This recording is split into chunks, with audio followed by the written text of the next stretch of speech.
जाती है, ऐसा क्यों? नहीं योगेंद्र जी, आप बिल्कुल सही कह रहे हैं और मैं बिल्कुल इसमें पार्टी पॉलिटिक्स नहीं करूंगा, लेकिन जो सत्य है उस सत्य को जरूर मैं आपके सामने लाना चाहूंगा। सत्य इस जयपुर के जो दो टुकड़े किए, गोविंद देव जी और मोती डूंगरी को बांटने का जो पिछली सरकार ने काम किया, अपनी आधारशिला और जनादेश को खंडित करके ये दिखाने की कोशिश किया कि दो पार्टों में कि हम जीत रहे हैं। जिस तरीके से वार्डों का आपने डिमार्केशन किया, खैर उसको छोड़ दीजिए, लेकिन जयपुर में दो नगर निगम है। एक नगर निगम की 4 साधारण सभाएं हो चुकी है और एक नगर निगम की एक सभा के बाद में दूसरी सभा नहीं हुई। इससे बड़ा लोकतंत्र का कहीं भी हत्या नहीं हो सकती, मैं समझता हूं।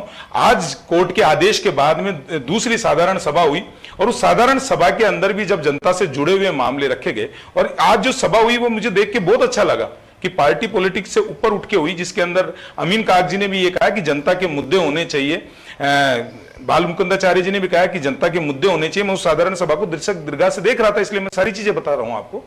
जब ये सारी चीजें हुई, लेकिन जब भ्रष्टाचार की बू आने लगी, जब पार्किंग के ठेके 5 लाख के 50,000 रुपए में छूटे गए, उन पे पार्षदों से चर्चा नहीं हुई। पार्षदों से इतनी भी चर्चा नहीं हुई, चाहे वो बीजेपी के हो या कांग्रेस के हो। बजट पास करने में उनका विचार, चर्चा तो बहुत दूर की बात है, उनके विचार नहीं लिए गए। एजेंडे में किसी पार्षद के कोई विचार, उनकी राय नहीं ली गई और बिना उसके एक फॉर्मेलिटी को पूरी करने के लिए मेयर साहब ने इस तरीके का काम किया।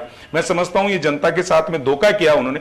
जयपुर के विकास के साथ में पिछले 3 साल से वो धोखा कर रही हैं और उस धोखे के कारण आज शहर के स्थिति ये हो रही है। आपने तो सड़कों की बता दी है, मैं तो शहर में, मेरा मकान है कि गंदी गलियों का ठेका आज 3 साल तक नहीं हुआ है। किस तरीके से मेन होल की जो गाड़ियां हैं वो साफ नहीं हो पाते, नालियों की व्यवस्था नहीं होती, सफाई नहीं हो रही है। और अतिक्रमण की अगर मैं बात करूं तो अतिक्रमण जो है वो एक तरीके से, बहुत ज्यादा तरीके से वहां पे भ्रष्टाचार के माध्यम से बढ़ता जा रहा है। मैं ये कहता हूं कि आप सही कह रहे हैं कि यहां पार्टी पॉलिटिक्स नहीं होना चाहिए और वही चीज आज सदन में सबने रखने की कोशिश की, लेकिन महापौर महोदया ने उस चीज के किसी पार्षद का किया नहीं। एजेंडों के अंदर अगर मैं बात करूं, जब एजेंडों की बात आई तो उस समय भी पहला एजेंडा जब रखा गया निगम के अंदर, तो निगम में पहले एजेंडे पे चर्चा नहीं की और महापौर बोली पास कर दो। पास नहीं हो, उसके बाद भी वो बोला कि मान लिया जाए कि वो पास हो गया और दूसरे पे चर्चा करो। जबकि 80 पार्षद टेबल पे से उठ के, आपके चैनल ने तो दिखाया होगा, पूरा कुर्सी छोड़ के और एक तरफ हो गए। उसके बावजूद भी वो कहते हैं कि एजेंडा पास हो गए।